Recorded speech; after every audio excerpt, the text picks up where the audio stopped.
Welcome, everybody, to Integrate Yourself. I'm your host, Allison Pelot.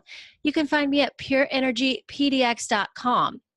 Today, I'm here with a most special guest, and she is now one of my coaches. She's an amazing person, and she's actually been on my podcast before. She was on the podcast back on episode 52, Hanna Bier. She helps ambitious women across the world heal deeply and create the successful, love-filled, and freedom-based lives they desire.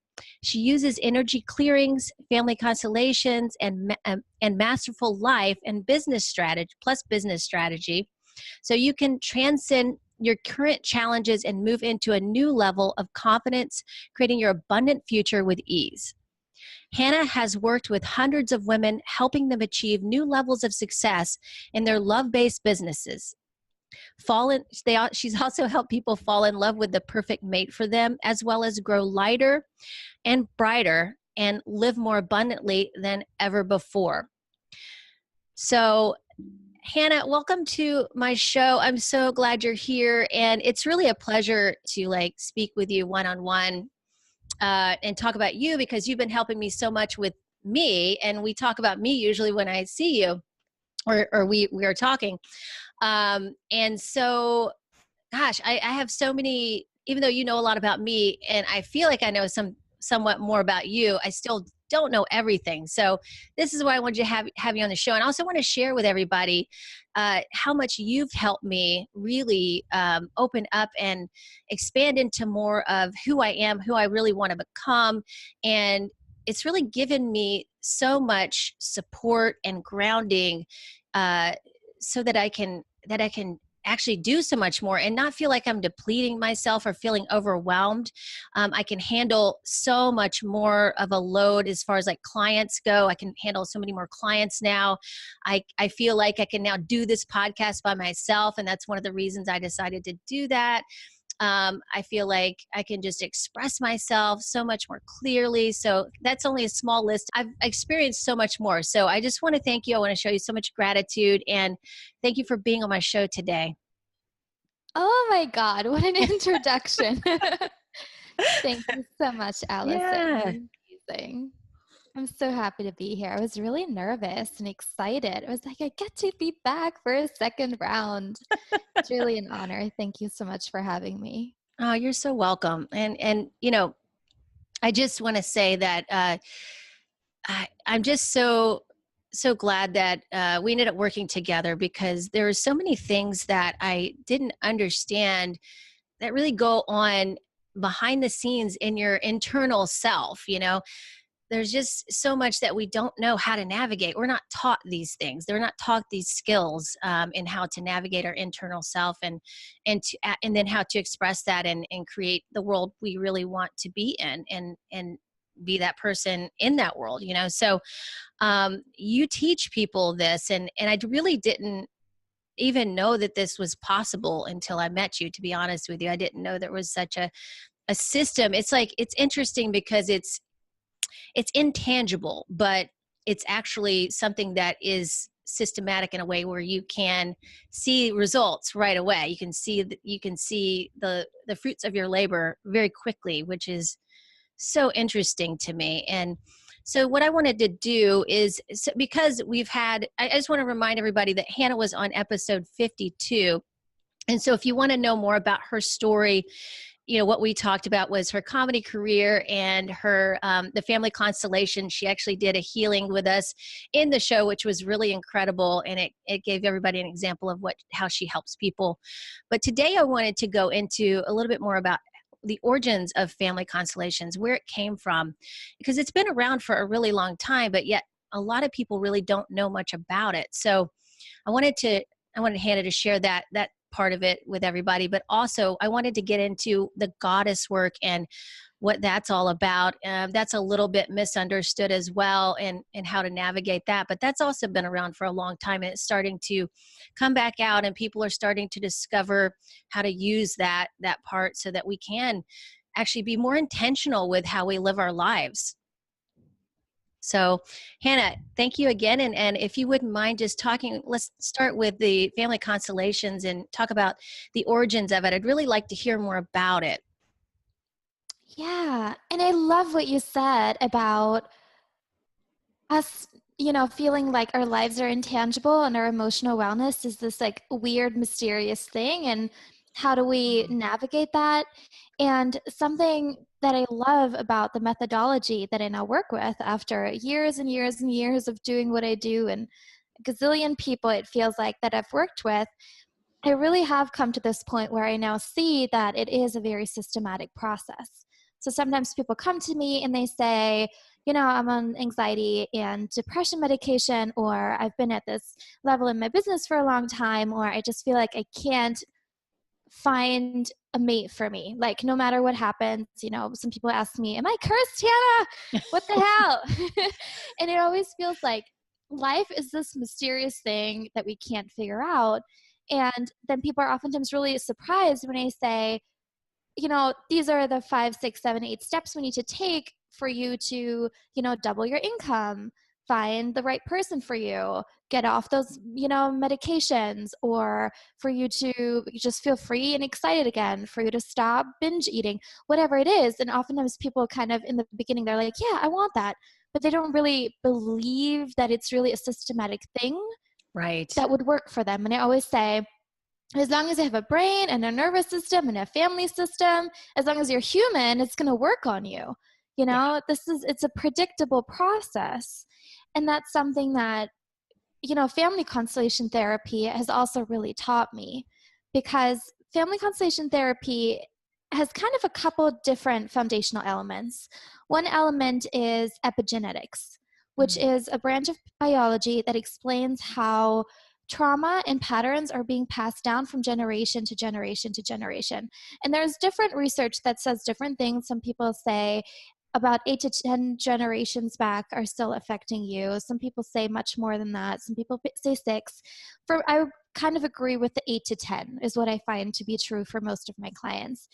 And epigenetics basically explains that when there's something that happened earlier on in the family system, for example, if an ancestor of you has experienced some type of trauma, let's use the example of money. For example, if Mm. somebody in your ancestry has lost a lot of money very tragically, maybe along with that, they lost a wife, that can then result in reproductive issues.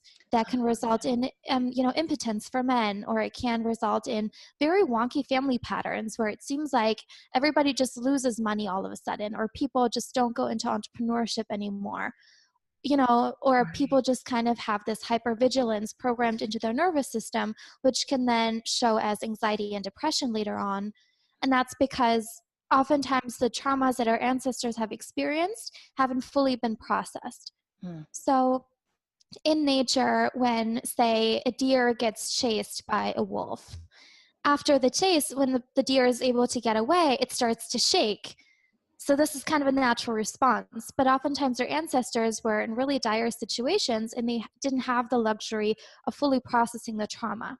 Mm. And so that unprocessed trauma gets passed down to younger generations, and we then play it out. So in a way, there's not really a reason why, you know, us living, most of us who probably listen to this podcast have really stable, comfortable lives. There's not really a reason for us to have all this mental illness going on. Mm. Many of us have experienced personal trauma, but the degree to which mental illness is prevalent in our societies is kind of wild. And It is. epigenetics explains why that is. And I think that's so amazing. And it takes the mystery out of it, and it gives me a framework to predictably heal a client, as opposed to just digging around in the darkness. That's really amazing. Yeah. And I think the reason why people don't always believe that something can be possible is because we really haven't learned how that there is a system there. You know what I mean? There's like, that hasn't been taught. So this is why I was just like taken aback because, I've been in the health and fitness industry for a long time. I've also been in the spiritual community for a long time. And, I kind of feel like that part has just been missing in all of that, really. Like the actual, like, this is how, okay, these are the steps and this is how it works. It's just kind of a lot of times you're trying to go on blind faith a lot of times. So that's really incredible. And I love it that has it been around for a long time? I mean, the family constellations itself, is it something that's, or something that's fairly new, Hannah? It's been around for a couple decades. Okay. So it hasn't been around for hundreds or thousands of years, but it has been around for a couple of decades. So one part of what influences family constellations is epigenetics. The other part is traditional psychology. Gotcha. Okay. And the other is something that's really interesting that we talked about before we started recording is that the founder, well, more like the guy who discovered and kind of put the modality together, Bert Mm-hmm. Hellinger, he was a German missionary in South Africa. And Oh, okay. so he was doing missionary work there, and he was working with the Zulu tribes, and he discovered that they have really amazing ways of processing trauma, and that they were really healthy and really happy, and many of the issues that people in the Western world have, like, they just didn't exist there. It's not that nothing bad ever happened, it was just that the way to process trauma was, just astounding. Mm. Another thing that makes family constellation therapy so amazing is that we don't make assumptions. So we work in something that we call the field. In biology, we call it the morphic field, which is an electromagnetic field that imposes order on individuals within a group. For example, birds flying in a V formation, like, in a way, birds could fly in any formation, but they fly in a V formation because the morphic field of that group of birds directs them that way. So it's kind of like there's this unwritten rule: we are birds, we fly in a V formation. Same way, when a baby bird gets born and falls out of the nest, it still knows how to migrate because the collective consciousness of its family system tells the little bird, you're a bird. It's time to Mm-hmm. migrate. And Right. so since we work in the field, it's also really cool because I get to see if something works or it doesn't. So Yeah. a lot of it is experiential. And in family constellation therapy, we have a lot of rules, but they're very loose because at the end of the day, we look at a family system to see if it works. It's kind of like rearranging furniture in a room and then seeing if, people have an easier time, finding their way around the room, or if they keep bumping into walls. It's a little bit of a Yeah. weird Yeah. thing. It's not a perfect metaphor, but what I love about it is that it's very experiential. We don't say this is how it is in 100% of the cases. We say here are some things that we have discovered as a result of healing, Mm-hmm. thousands, millions family systems by now. And they're like those laws. It's kind of like in a wolf pack. In order Mm-hmm. for a wolf pack to be functioning in an ideal kind of way, people have to be in a certain, like, the wolves have to be in a certain order. There has to be a hierarchy. Everybody has a specific role, and those laws need to be obeyed. Oftentimes family constellation therapy is a little bit controversial, Mm-hmm. where we Yeah. say a husband has to do this, a wife has to do that. If you were adopted, this is the right way to stand. Mm-hmm. And oftentimes when we come from certain cultures or certain societies, we don't agree with that due to our societal conditioning. And in family constellation therapy, we just look at what helps the family system heal, what Yeah. healing is needed so that people can thrive, make lots of money, be really happy, emotionally free. Mm-hmm. And Yeah. so There's it's really no very judgment. experiential. Yeah. Hmm. That's really amazing. Or there's no judgment there about like where everybody stands, or that there's no superiority about it or anything like that. It's just like, hey, this is the best way for you to find, what you're looking for in happiness and that kind of thing, and freedom, I guess, again. So that's really cool. I love how you express that. That's amazing, because I've experienced it with you. You've done it with me, and it makes sense and it does.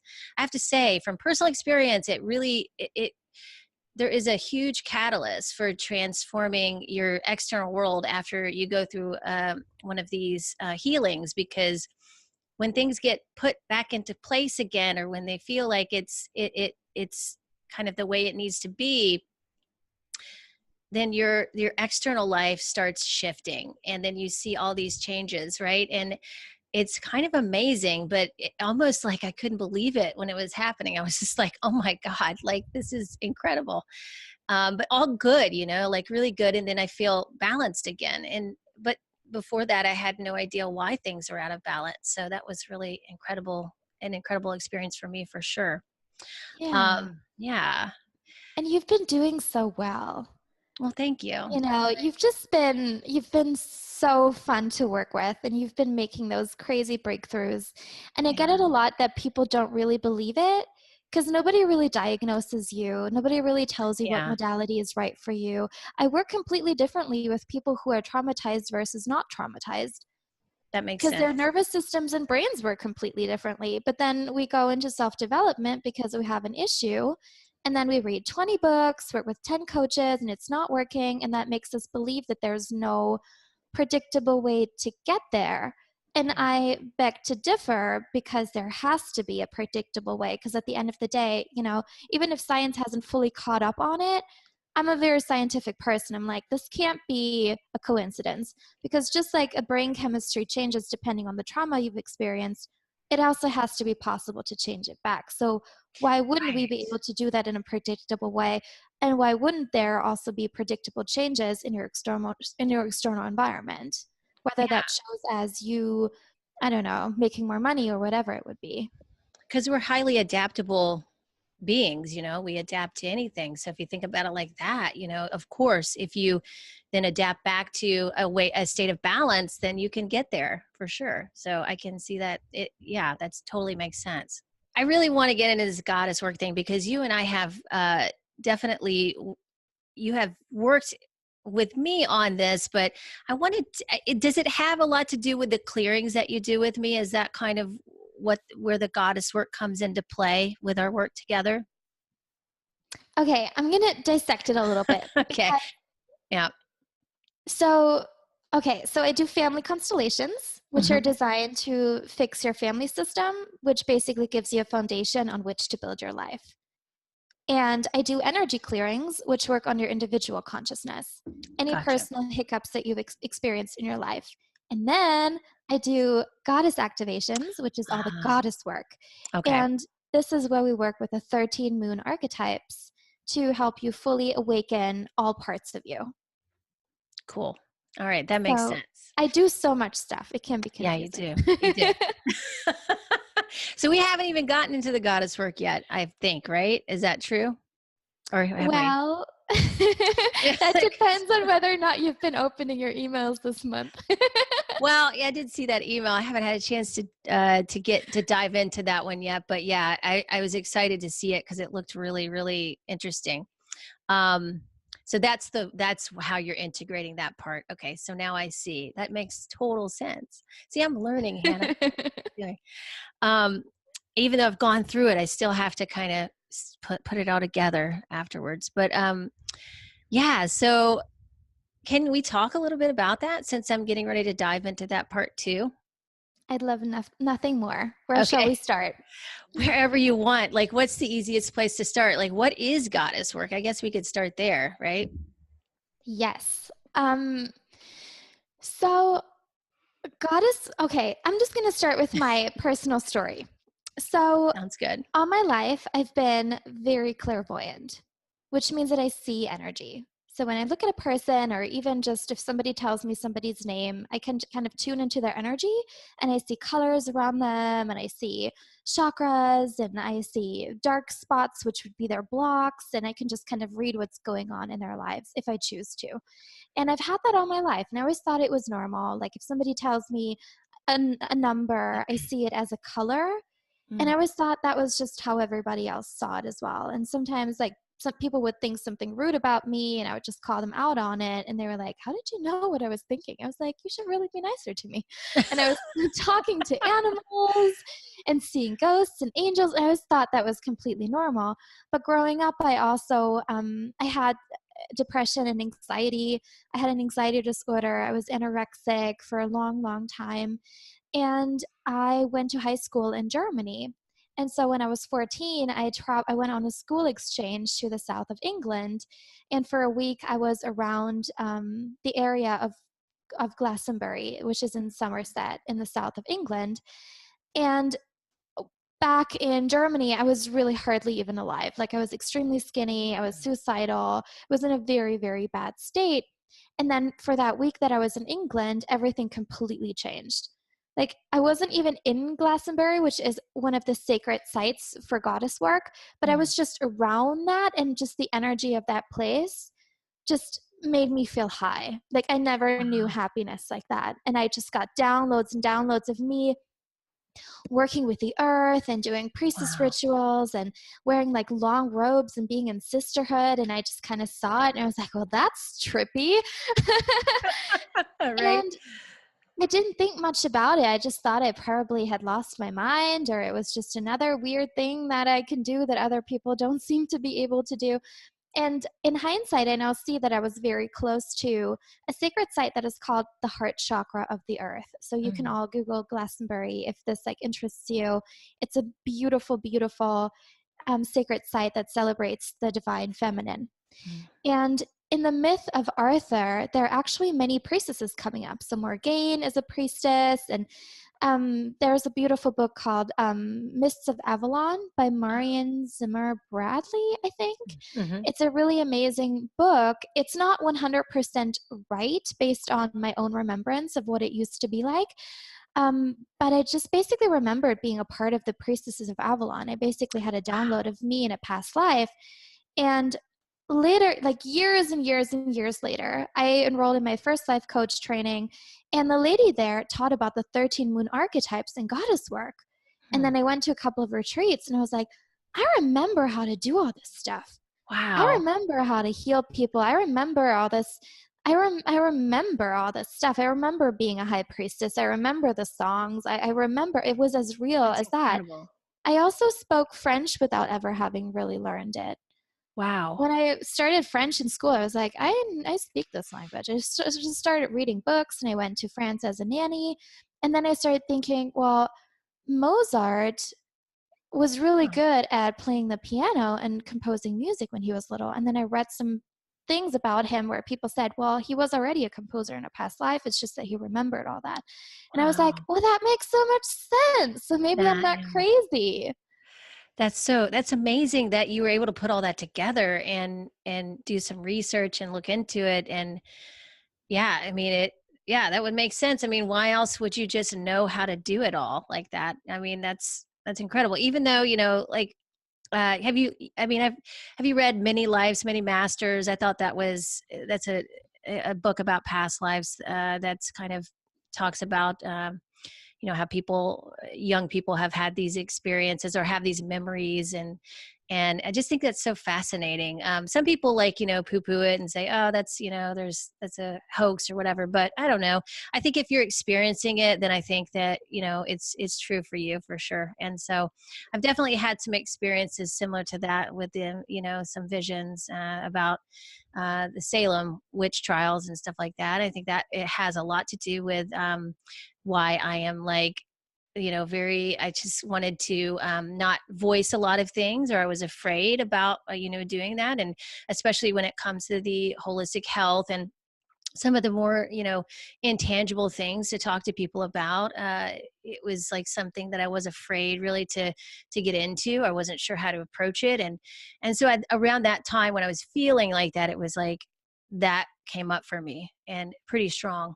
So, yeah, I don't know. And it's really interesting to think about it in that way. And God, that's incredible. That's an incredible story, though, Hannah, that you already knew how to do all of that. So I'd love to hear more. Yeah, so that was a really trippy experience. It took Yeah, me a long bet. time to actually wrap my head around it.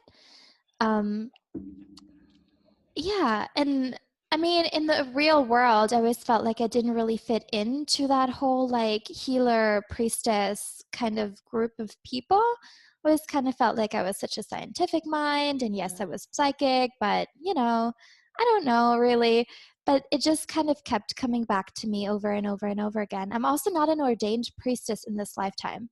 So I'm part of two priestess lineages. One are the priestesses of Avalon, and then Mm-hmm. the other which is the priestesses that come up in the Arthurian legend. And then the other ones are the 13 Moon Priestess lineage led by Errol Spilsbury, which is kind of like modern day priestesshood. And you can't get ordained over the course of 13 years.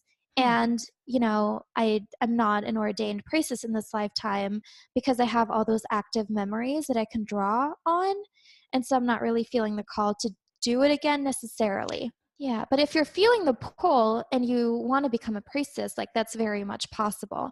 So in our tradition, we kind of pass down our wisdom through activations, through songs, through stories, word of mouth, in sacred gatherings, and, in really beautiful ways like that. So there are not many books about priestesses, but there are some very beautiful stories. And I just personally love that lineage of just women sitting together and just loving each other and working with the earth in particular.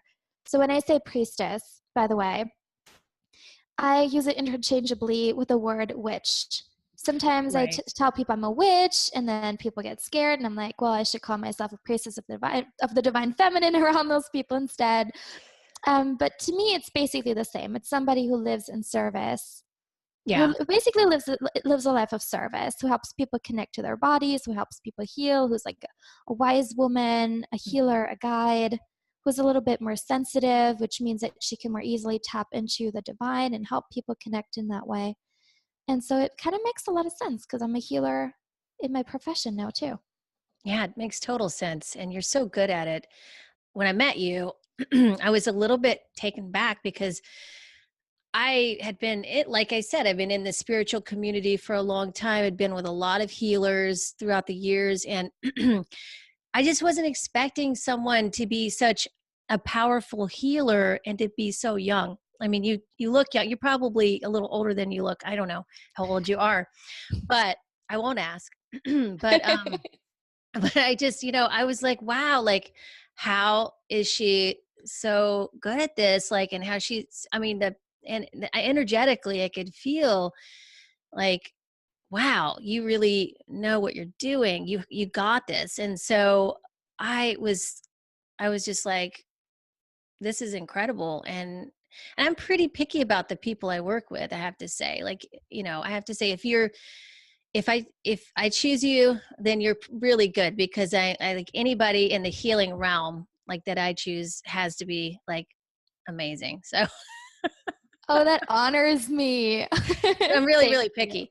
Yeah. And so, because I can pick up on energy really well too. And I've always been really sensitive. And so, I can tell when things are not right. And so with people, I really connect with people, intuitively, through feeling. And that's kind of what I've always done. And in the past, like you said, like I've said things that I pick up on people when I was younger. I would just say things like, this is, this person isn't like a nice person, or something like that. And my mom would be so embarrassed, and she'd say, oh, you can't say that. It's so rude.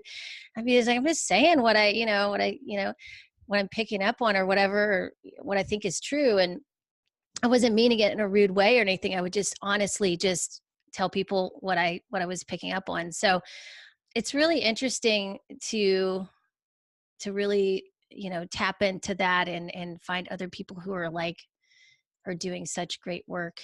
And, I don't know where I was going with that, but I love you. You're amazing. and, Yeah. just to feel like you're not, I've been in this industry. I've been in an industry that's really very masculine. It's just like I have two boys and a husband. I'm just around a lot of male energy all the time, and so I just really need to be around that feminine to remind me of how to be feminine, but also I just enjoy it. It's really nice, but it's sometimes hard to get into, the groove and the flow with it. So it's nice to have someone who can coach you through that and can remind you, okay, wait, you need to be doing this. You need to be reflecting and writing things down. And, the homework things that you give me are so great, because I really want to do it, but sometimes I like have this resistance towards it, at first. So if I don't do it right away, I will put it off, and I'll put it off, and I've noticed that about myself. So why do we put off the feminine, right? Why do we do that to ourselves? Yeah. And I even have I even have a little bit of a pet peeve these days, because something that you mentioned that I totally see in the same way is that there's a lot of divine feminine kind of bubbling up these days where, Hmm. the word goddess, we read it more Yeah. often, and I love that. And I also see more often that there are things being taught that us priestesses don't really agree with. Mm. So the Wiccan traditions, the pagan traditions, the priestess lineages that exist, we have been around for thousands of years. We have been healing people, guiding people, working with the earth, living in rhythm with the moon, doing all this stuff, awakening people, all this stuff. We've been doing it for thousands and thousands and thousands of years. And then I'm personally like a big believer in honoring who came before me. So I want to honor the high priestesses that I've been, working with, or the people who've helped develop family constellation therapy that I'm now so happy to use, and to just kind of honor where I come from. And oftentimes people then start doing like goddess circles and teaching about the divine feminine without actually pulling on, the wisdom of the real witches, you know, and Right. then people go into divine feminine practices and it doesn't feel like a fit. Oftentimes I get people who say, I'm too masculine, I should start being more feminine. But even their whole idea around what masculine and feminine is like so restrictive, and just there's so many misunderstandings, Yeah, is what I definitely. see. I think you're right, and I think because it's kind of the trend now. It as like it's really great to see all the divine feminine stuff coming out, but at the same time, it is trendy, and sometimes people use it as a marketing tool, and maybe not fully understanding what it's about, and also not knowing how to balance the masculine and the feminine together, because like Mm. just because you don't just toss out the masculine and go into the feminine, you actually need to find out how they work together and how they can find a balance, because like I said earlier, if you're just like setting intention and not following through with the doing part in a healthy way, then you're not gonna nothing's gonna get done, right? And we have to honor that part of ourselves, but again, do it in a healthy way where we aren't depleting ourselves, and we're still finding connection, we're still finding the balance of imagining like where we could go with things, even though it may feel weird or dumb, and that's one of the things I've been working with you, is really just pushing my imagination, because I've always kept myself in this box of reality, or what I thought needs to be like this needs it. I can only go like this far because reality, it only goes this far. But why can't we like think outside that box and push ourselves to dream bigger, just like we would push our body to lift more weight or do something like that? It's like you gotta push that muscle, that imaginary muscle, a little bit, just like you gotta push your money muscles, extend it, try a little bit more, see how much more you can make. It's really, it kind of translates into everything, which is what I thought was really cool. So it's all like kind of the same. Yeah, and just for Yeah. the joy of exercising your mojo. Yes. Yeah. Because That's, what else yeah. would you do down here? Just create trouble for yourself and just be stuck in difficulty? How about just Right. trying to see how powerful you really are? And that's what I love about the 13 moon archetype work, because we work with 13 different archetypes, which are basically, so if you look at the divine, what we call God or nature or the universe, whatever it is in your personal language, we can kind of look at it through the masculine lens or through the feminine. And so as Right. priestesses look at it through the feminine lens, and then we kind of describe the divine feminine through 13 archetypes. And when we grow up in society, in certain societies, in certain families, it is oftentimes more acceptable to express one way of being feminine over another. For example, in some cultures, being cute and sweet and like wearing pink is like very accepted. And in our archetypal work, we would call that the goddess of love. Hmm. Her symbols are the swan. She has chocolate and strawberries, and she's about, her symbol is the dawn, and her color is pink, and she is about beauty and like softness. And in some families, in some cultures, this is like very much revered, and this is being, people are allowed to express that. And then, for example, there's another archetype, which is the creator destroyer, for example. So she's extremely fiery. She's a no bullshit kind of person. Her colors are white, black, and red. She is like kind of the Kali archetype. She's about destruction, sustenance, just being in a constant state of destroying and creating.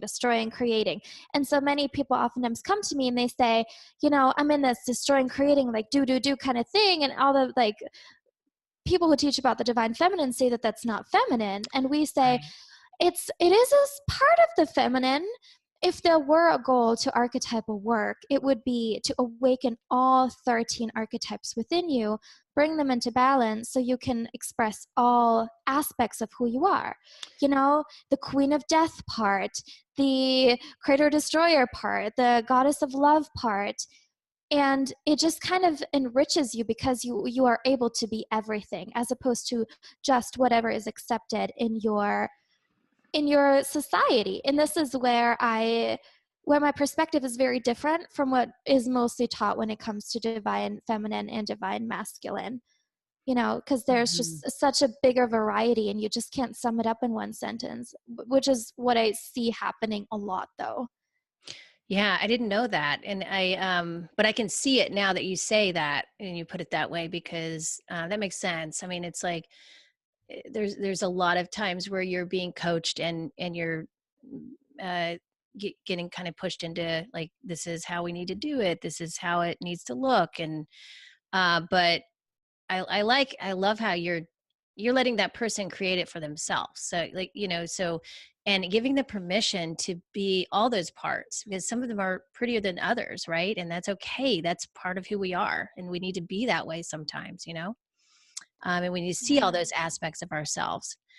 So, we're not just going to be the sweet, pretty little girl that, is always saying yes to everything and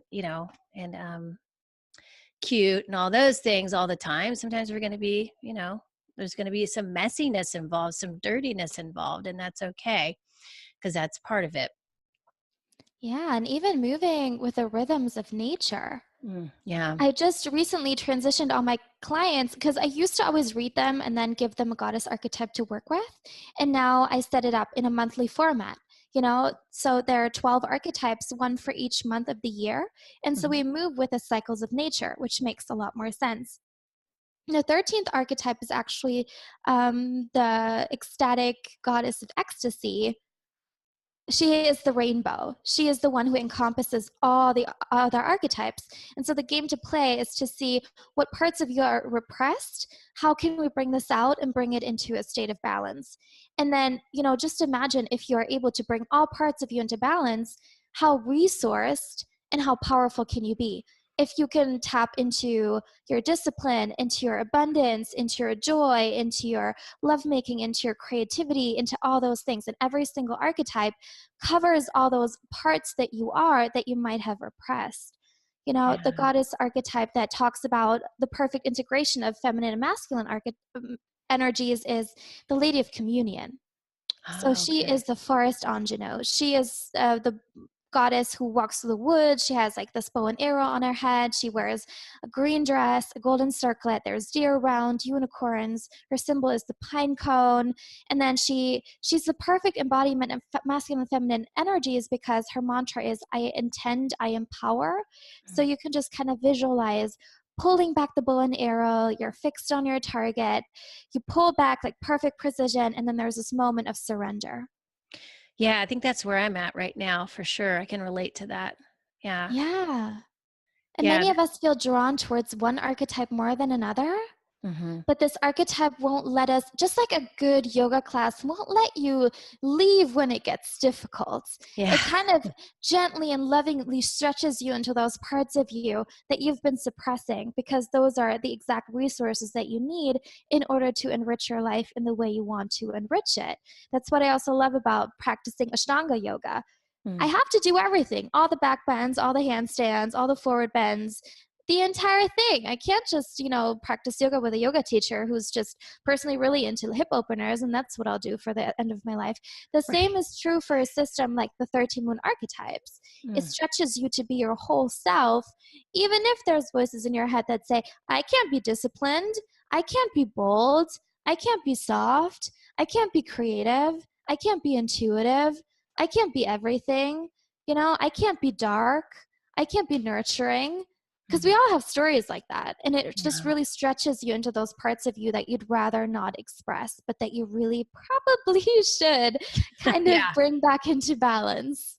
Yeah, that's really interesting, and that makes sense because yeah, we talk about that with everything else in the world. Why can't we talk about it with our, pushing ourselves into these different roles or how we see ourselves, right? We being uncomfortable a little bit and easing in like in a safe way. That's why I think that doing this kind of work with someone who really knows what they're doing and who can really help guide you through it, which is what you've done for me, is really it's really important and really a great thing to do because I think if you just try to do it by yourself or if you have someone who's not going to be able to give you that kind of guidance or support, then it's going to be much harder. You may be throwing yourself into a state of overwhelm or too much too soon before you really understand how to incrementally how to integrate that into your life.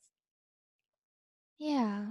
And not to I'm so grateful for everybody who does self development and who is a life coach and all that. And, since we're just humans, I'm Mhm. human, all of my colleagues are human, we make mistakes and sometimes we just teach to the best of our ability. And I also find that oftentimes people come to me and they just have picked up so many conflicting ideas Mhm. around things that are currently on trend in the self-development world that I'll happily clear it with them. Yeah. But oftentimes something that is also really wonderful to reinstall in them is just their own gut feeling of, is this right? Yeah. Yeah, which Because is important. Yeah. because sometimes they're like big teachers and you just kind of want to blindly follow them because they're teaching something like that's, just kind of being sold like pancakes that day. And people are just kind of picking up on it. And you're like, this must be true because so many people follow it. And they're like extremely good, very well resourced, experienced healers who have a very big presence. And there are many people who have a rather small presence.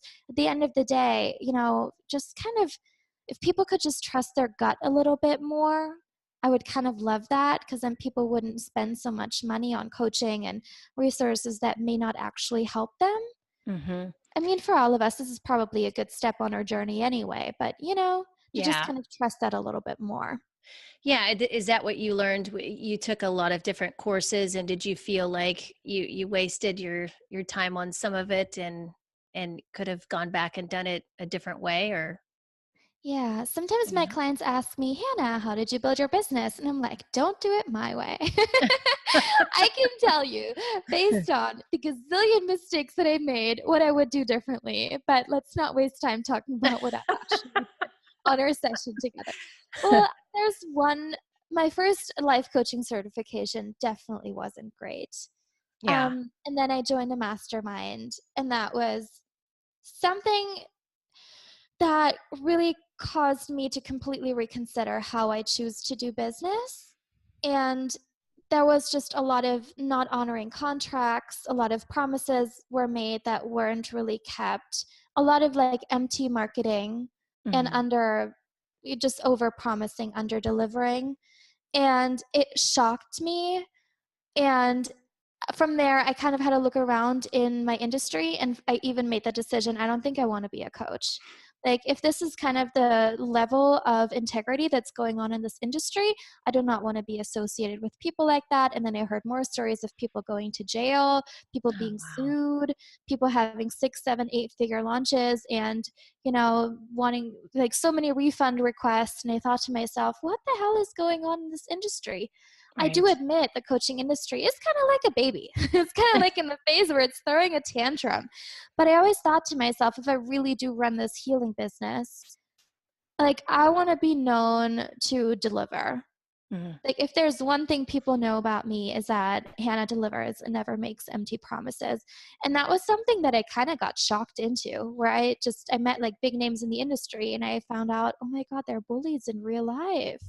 Oh, Or yeah. people who would brag about their income levels, and then I hear from them like behind the scenes that they're selling their house in order to be able to send their kids to school. And I was like, do we really have to be like, it shocked me, and it very Yeah. strongly influenced how I now run my business. Yeah, that is incredible. And you and I talked about that a while back, and it did make me think too, like with the whole social media aspect of life now that has been integrated into our lives, and that we have to all really be a part of now in some way or form or another, especially if you have a business. You're seeing all these people make all these promises and say that their life is like this, and it's hard to tell what's real and what's not. So like by just focusing on really, first of all, like getting clear on what you really want to do, which is what I did in the part of the process I went through with you, is like, what do I really enjoy doing? Well, I really enjoy coaching people, and I think you had said a similar thing. And okay, well, that's where you need to focus, because that's what brings the money in. It's not all the other stuff that you're told like can bring money in really quick, or this passive income thing, this passive income trend that everybody's doing, like trying to make money from doing nothing, which is just really, I think, it's not real. I mean, that's, I don't know. I mean, you can't, well, in that respect, I think you still have to put intention behind it, and it still has to be a passion for you and something you really love to do. Otherwise, you're not probably going to make any money from it unless that all is there, right? I would not be able to, it's hard for me to see that for myself, you know, like Yeah. if, answering the question, what would I do if I had unlimited money in the world? I would just keep doing what I'm doing. That's what I Because feel what like else too. would I do with my life? Like, would I just sit Yeah. around? And I was at a party back when I was living in Amsterdam, and we were standing just in a little circle and doing introductions. And this guy walks up and he's like, I developed a software that allows me to bet on horse races, and the software wins for me. And this is how I now earn my money. So I don't have to do anything, and I'm really Hmm. rich. And that conversation was over within 30 seconds because he had nothing else to talk about, in his Wow. life because he wasn't really doing anything. And then there was this lady who said, I work for a nonprofit. We go into Northern African countries and into other African countries in order to educate people on human trafficking, and that the promises that they were being sold about being able to go to Europe if they just, sell all their belongings and give money to those human traffickers, and, that actually there's a very high risk of them dying while on the ship, and because of diseases, infections, Right. whatever. And she said, I don't earn a lot of money, but I cry every day because it's a fucking honor. Excuse my language, but she said That's that. okay. It's a fucking honor to be able to get up in the morning, to sit down and serve those people. Yeah. And like my chin dropped to the floor, and I was like, this is how I feel. Like I could Right. cry over the honor and the privilege it is to work with my clients, not just because I don't just work with my clients, I also work with their entire ancestry. Hmm. It's an honor. Like Yeah. clients endow me with the most precious thing, which is their life, their families, their finances, their well-being. It's an honor. I'm not taking any of that lightly at all. And so my definition of a truly fulfilled life and what makes me so outrageously happy is getting to serve. And so whenever Yeah. somebody tries to sell a network marketing thing or something that's like quick money on the side, like I'm not going to turn down, a cash influx that I can use for good. Like if I Yeah. can use that money to invest it in, say, a reforestation project that I believe in, if I can use it to like sponsor more kids, helping them go to school, I'll happily do that. Right. But the point of me being here is to serve. That's my Yeah. personal response. Like that's just how I personally feel. Anything else just feels boring. What would I do? Just think about myself all day? Are you kidding me? No. Yeah. And it's like, it's that connection that is what leads to your abundance, right? And abundance is, it's money, but it's also, so much more, right? We I think that you would feel poor in some ways if you're not having that connection with people, and you're I just would you not have a be lot of able to money. sleep at night. Yeah, that would What would I be do with my life? There's so much to do. If somebody took away my business tomorrow, I would be so busy. I would start yeah, helping in any way I can. Because yeah, what else is there to do? yeah, right. Yeah, I agree. It's fulfilling. It's like you said, it's an honor for people to come work with you and to share themselves with you and to connect with you and to trust in the process with you, and ask you to guide them and pay you to guide them. It's just really incredible. And I think um if we can just take a step back as coaches and just really honor that, and as well as just be grateful for those aspects, and actually even just pay attention to see if that's really, why are we doing it? Are we doing it because of that, or are we doing it to make money? Are we doing it for everything? Because making money is important too. I'm not going to lie. Of course, that's really important to be healthy in that aspect too. But if you are wanting to serve, then find a way to do it enough to take care of yourself and other people. So and find the joy in it. So I love that you said that. That's so beautiful, and it shows up in your work. I can tell every time we talk and we have a coaching session together. So yeah, Yeah. I can tell that you are passionate about it and you love what you do, I'm for sure. head over heels in love with my clients. I can And in tell. my Yeah. first coaching program, they told me I needed to be a quote unquote thought leader. And they sold it to me as being aloof, and you have to pertain a certain hierarchy, and don't thank your clients too much. And I just did Hmm. not find that very fun. Like, Yeah. my clients become family to me. I can't help it. If that makes me a terrible businesswoman, I don't care, you Yeah. know? And I think that's a great example of, like, you have to make it your own. You can't, to some extent, like, everybody's opinion is their opinion, and and that's just what they develop for themselves, that works for them, but that doesn't mean that it's going to work for you. So, like, finding out what really does work for you. It could be something totally different or innovative that's no one's ever done before, right? And that's okay. I love that. Yeah, it's so I think that like I said, if it works for you, keep doing it. It is working for you, Hannah. So definitely. I'm I having would, a great time. yeah. I'm glad you're having a great time too. So we're coming up on the hour, and I feel like this has been a really amazing conversation, Hannah, and I really appreciate you sharing so much about yourself with the audience today, or with my audience today, I should say. Um, Is there anything else that you would like to add today to the conversation? I'm just really grateful. Thank you so much for having me. I had a really fun Yeah. time. And if people want to hear more about my work, send me a personal email or do a free call with me. Head on over to hannabier.com. I would love to hear from you. I always answer all emails personally, so don't Yeah. hesitate to reach out. Great. Well, I highly recommend you guys reaching out to Hannah if you're interested in becoming more successful in a business that you're running yourself, or even just for personal growth, and to expand into more of who you want to become, and even getting clear on that. She's helped me with so many aspects of my own life, and I cannot recommend Hannah more to anybody. I recommend her to people all the time. My clients, I send them to her as well. So you guys definitely check her out, and get in touch with her if you this resonates with you as well. And thank you, Hannah, again, for being on the show. This has been so much fun, and I was so delighted to hear that you were coming back. So thank you. Thank you so much. I'm just going to do a happy dance. All right.